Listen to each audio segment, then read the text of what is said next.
More Idaho Matters from the studios of Boise State Public Radio News. I'm Gemma Gaudette. Did you know there are 700 types of bees in Idaho, or that there are 20,000 species of bees all around the world? Also, honeybees, they're not native to the United States. Bees are all around us during the summer months, and we don't always pay much attention to them. But as pollinators, they're essential when it comes to the food we eat, and they're in trouble in both Idaho and around the world.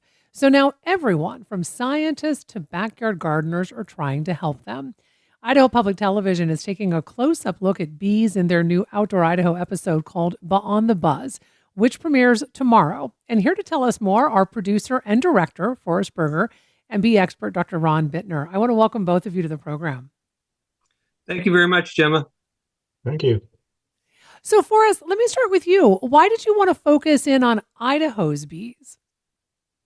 Well, Outdoor Idaho, we try to tell Idaho stories, and I just felt that bees are such an interesting topic and a valuable source of pollination throughout not only Idaho but the country.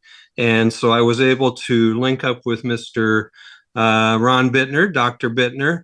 He's a world-renowned bee expert, and I just thought that he would be a really, really good person to help tell that story because of its importance. Mm-hmm. And Dr. Bitner, what is it about bees that got you so interested in them? Well, let me start from my background. I grew up in a farming community of Midvale, Idaho, north of here, and I've always loved agriculture and farming. I graduated from the College of Idaho in 1968, went off to Purdue University. My first research grant was on the native bees of Indiana, and I got hooked on bees at that time from the Boilermakers. But I missed my mountains and accepted a research grant at the Logan Bee Lab in Utah State. It's the mecca of the native bee world. Has a long time reputation, and I went there and finished my PhD on the alfalfa leaf cutting bee, which is an essential bee that we use in this valley to pollinate for alfalfa seed. Went to work for University of Idaho for about 6 years as their first integrated pest management specialist on how to protect and not spray so much on pollinators, and worked with Pioneer Hybrid International for over 30 years to work on IPM and working with use of leafcutter bees on alfalfa seed. Mm-hmm. So, Dr. Bitner, what is your focus right now when it comes to studying bees?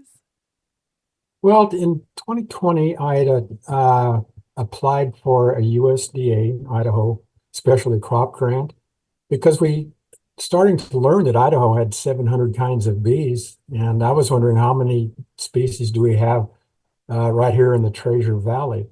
And we received a research grant, worked with the USDA, Oregon State, University of Idaho, and the College of Idaho to start sampling the bees in this area.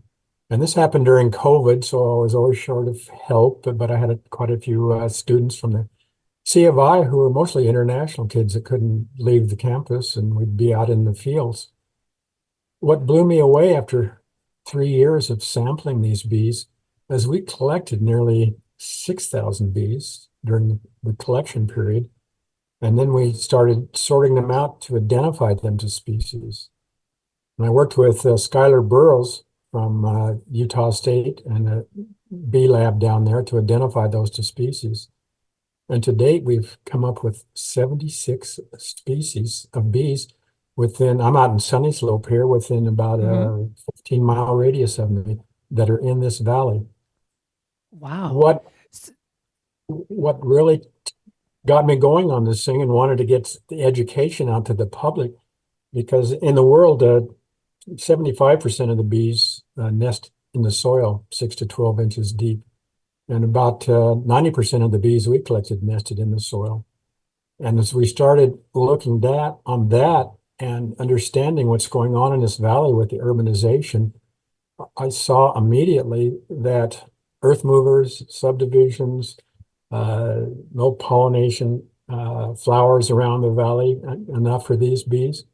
And the fact that we're losing these bees as we sit here. You can drive out between Boise and where I live in Sunny Slope and see the earth movers and subdivisions going in. And it just raised an alarm for me. And then I was working on getting this out and writing papers, but Forrest gave me a call in April, and that's how we all got started. And it's been a really good adventure for me, but this is a great way to educate public on what's going on now. And with that said, Forrest, Dr. Bitner talked, about, yes, we know that pesticides are for bees, but I mean this development, right? Because of how bees nest in the ground. I had no idea. So so these developments are literally scooping up bees' nests.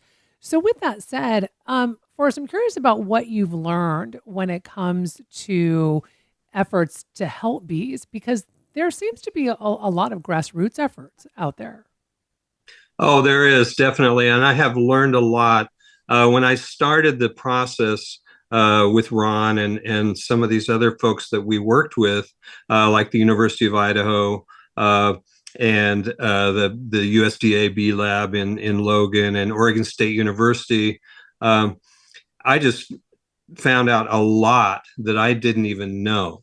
I mean, we all know about honeybees, right? And the honey that we eat, but there's so many native bees out there that are so important to Idaho agriculture that I learned probably as much as I've learned off of any documentary that I've produced. And I'm certainly no Dr. Ron Bitner, but I was able to learn a couple of things along the way.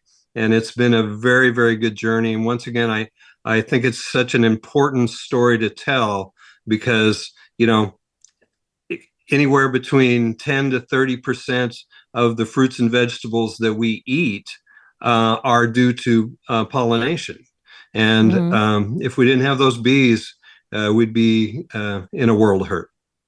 So, Forrest, you said you learned so much doing this documentary.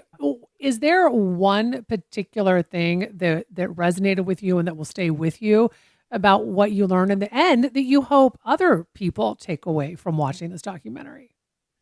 Well, not only is it important for people like Dr. Bitner and the folks at the University of Idaho and the Bee Lab down in Logan and Oregon State University and other universities and other organizations around the country, it's also important for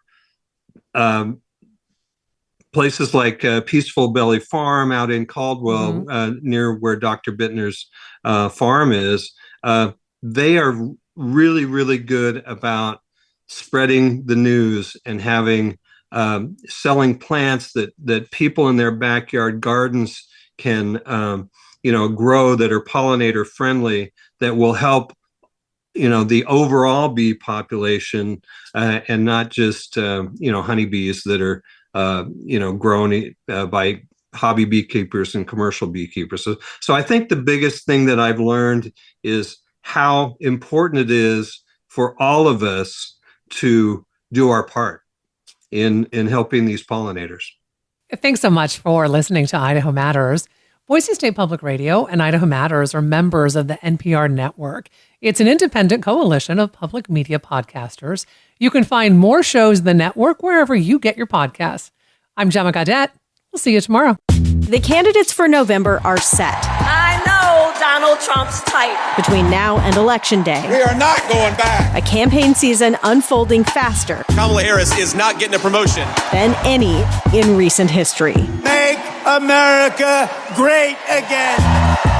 Follow it all with new episodes every weekday on the NPR Politics Podcast.